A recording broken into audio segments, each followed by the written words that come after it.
Welcome to the Vantage HR Influencers Podcast. This podcast is sponsored by Vantage Circle, the simple and AI-powered rewards and recognition platform for employee engagement.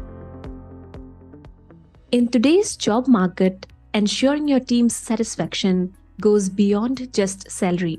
Join us as we discuss when and how to reassess your organization's benefits package to boost team morale, retain top talent, and foster a productive and engaged workforce.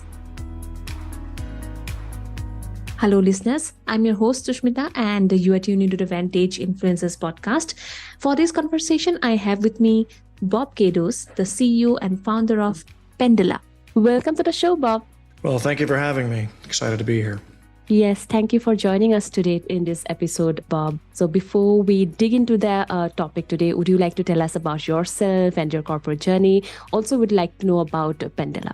Well, a little bit about myself. I'm a serial entrepreneur. I've been in the insurtech space for about 30 years. I've done companies that were insurance sales or insurance administration or insurance underwriting.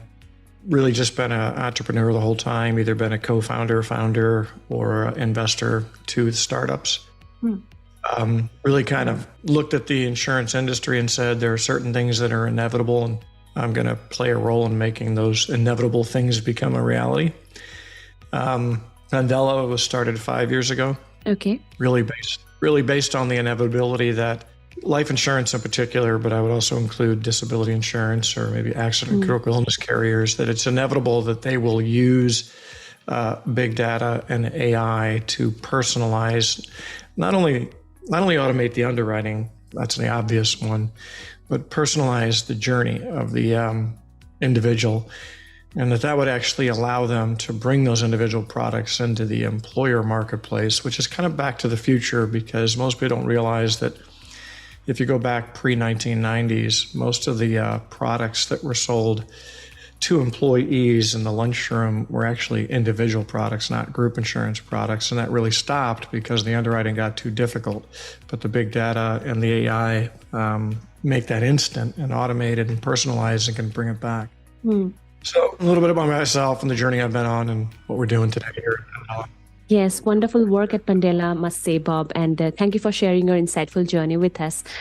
Your experiences and accomplishments are truly inspiring. So now let's bridge the gap and dive into our topic today, where we can explore how your corporate journey has influenced your perspective on workplace benefits and its relationship with team morale and all the valuable insights that you want to share with us today. So, as we begin, let's first explore the fascinating relationship between workplace benefits and how they can, significantly impact employees' overall well-being and motivation. Well, I think the biggest message that I would give it to anybody in the employer benefit market is there's been way too much focus on health insurance. You're not going to win over the employee and increase their morale with the health insurance. That's just table stakes, right? And most of the time when you get into an employer, they're just overly focused on that one product, that one benefit. And, now what's happening is, you can personalize these benefits, right? So, I really think it's time for them to realize, well, how can I make this more personal to them? I've got 5 different generations in here in this workforce. How can I adapt to the fact that they're going to move from job to job? Okay. Right. How can I look at this money that I'm spending differently and try to create a benefit that is meaningful to that individual employee, allowing them to personalize the use of the employer money? Look, at the end of the day, what is the employer doing? They're subsidizing something, right? Right. Well, get out of the box of health insurance and try to figure out how you can subsidize something that is a more personalized benefit to them. Right. Now, the other thing I would say, and we'll talk more about those benefits in a second, but one of the biggest messages also to any employer is whatever it is that you decide to do, man, get out there and talk about it, right? Don't just talk about it once a year. Talk about it, talk about the 7-7 rule. Until you tell somebody something 7 times, 7 different ways, they're not going to retain it. So promote whatever it is that you're doing often, right? Promote it through multiple mediums, right? Really look at it as a marketing job. Like, if I'm going to get the employees to feel good about the benefits that I'm spending money on and have those benefits be meaningful to them, And I really need to market these benefits to them. I really need to message them to them and make sure that they know the ones that are important to them and are participating in those, and not just say it once a year or maybe once when I hire them. Yeah, so let's dive deeper into the specific benefits that can create a positive work environment and that have a direct impact on boosting team morale. Could you share some insights on which specific workplace benefits are most effective in fostering a positive workplace culture and team morale? Well, again, repeat it before I go there. A little bit about what I kind of touched on. And this is an expense to the employer, but it should be an investment, right? So I'll say to any employer, what's your budget? And a lot of times there's just like deer in the headlights, like they never thought about it like a budget. It's like, no, what is the amount of money that you're willing to invest in these employees? Right. Oh, it's $10,000. Okay, great. Let's take a portion of that money and let's allow them to do something personal with it. I like what I see out there with these new companies like June and Forma, which are creating these lifestyle spending accounts and really saying to the employer, let them spend the money the way they want. Maybe they want to spend some of this money on caregiving. Maybe they need to spend it on commuting. Maybe they want to pay down their student loans. Maybe they want more than the ordinary wellness. They want to really have some mental wellness benefits. Maybe they have pets and they want to take that money and apply it to the pet insurance, right? Yeah. Hey, maybe these benefits that you have been providing on a group business, which are not portable, maybe those should have been individual, and let them buy individual life, individual dental, individual vision disability, or subsidize whatever individual products they already have, right? So that they can take those products with them, and they're buying the product that's meaningful to them. They're buying the benefit that's meaningful to them, right? They have kids, they don't have kids. They have elderly care, they don't have elderly care. They have a school loan, they don't have a school loan, right? Yeah. They've got pets, they don't have pets, right? Let them get portable, personalized, individual benefits that are meaningful to them. And fine, you got to provide the health insurance. I get that. Okay, that's a table stake, like I said. But you have the opportunity to let them take the money in this world with the way that debit cards can work and creating lifestyle spending accounts to really let them take that employer money and subsidize a benefit that is meaningful to them, their situation, their family. Yeah, so indeed, finding the right balance between cost effectiveness and meaningful offerings can be a challenging task for companies, isn't it, Bob? So in the ever-evolving landscape of employee engagement and team morale, HR experts are crucial in ensuring that their workplace benefits are effective. Can you shed some light on the key signs or indicators that may suggest that it's time for the HR experts to evaluate and potentially revise their workplace benefits to positively impact employees' morale? Well, there's two big things that all employers need to realize. One is obvious, which is people are changing jobs every 2.5 years. Mm-hmm. Okay. They know, and so think about that. That means they're going to have 20 employers in their lifetime. Okay. Wait a minute. How can you turn that into a good thing? Don't fight it. Okay. How can you turn that into a good thing? How can you make that work for you? The fact that they're not going to work for a factory for 30 years, right? They're not working for a pension, right? It's a much more personalized experience now when you're working.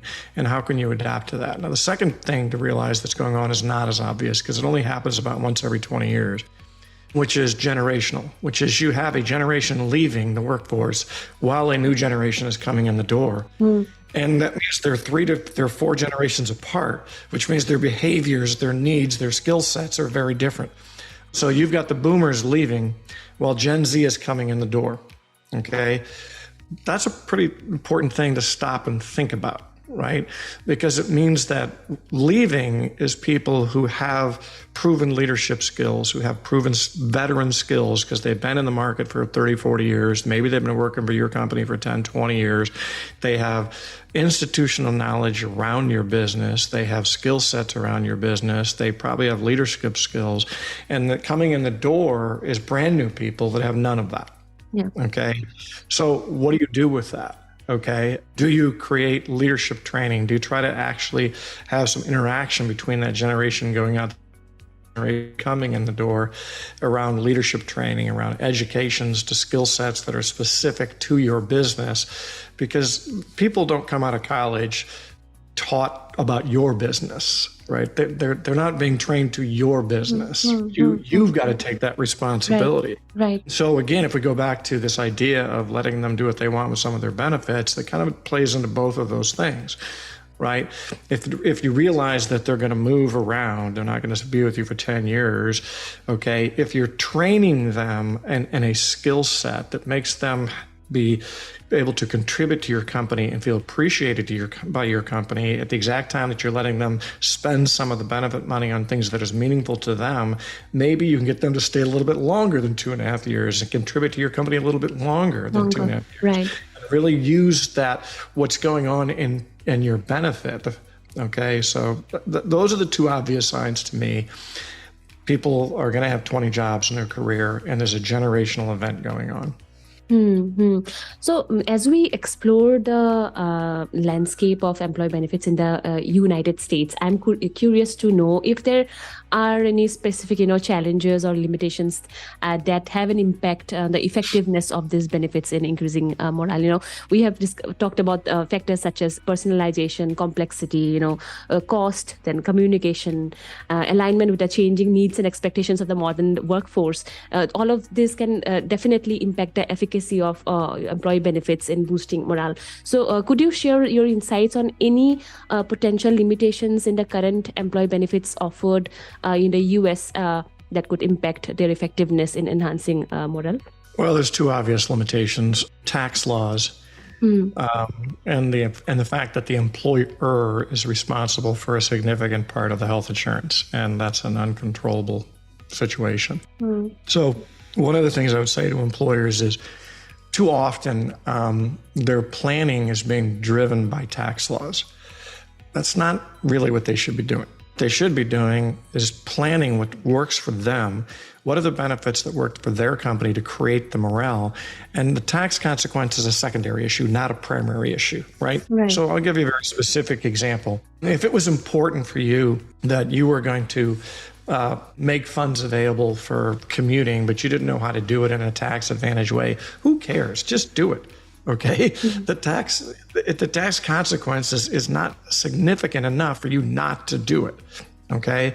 So the employers get locked in this idea: is that tax deductible? Is there a tax vehicle such as an HSA, an HRA, or an FSA? Okay. Is that tax free to the employee? Okay. Don't start there. I mean, that's important, but don't start there. Start looking what is important to your business, your culture. What is it you want to sponsor in your culture that you will think will drive the kind of culture you want and the kind of productivity you desire? Whether or not you can make it tax deductible, tax free, whatever, that's secondary. Okay. The other thing I would say is, look, what's going on in health insurance, it's just no one knows. Okay. The fact that there is just so much money in your business being absorbed by that health insurance is just a fact of life. Okay. Don't make this mistake, because I see this mistake a lot. I'm going to pay the increase in this health insurance by taking away other benefits. Don't do that. That is such a negative. Okay. You've got to maintain the other benefits, okay? And in fact, even find ways to increase those other, all of the other stuff we've previously talked about, okay? Invest in it, stay in it. It has a phenomenal return.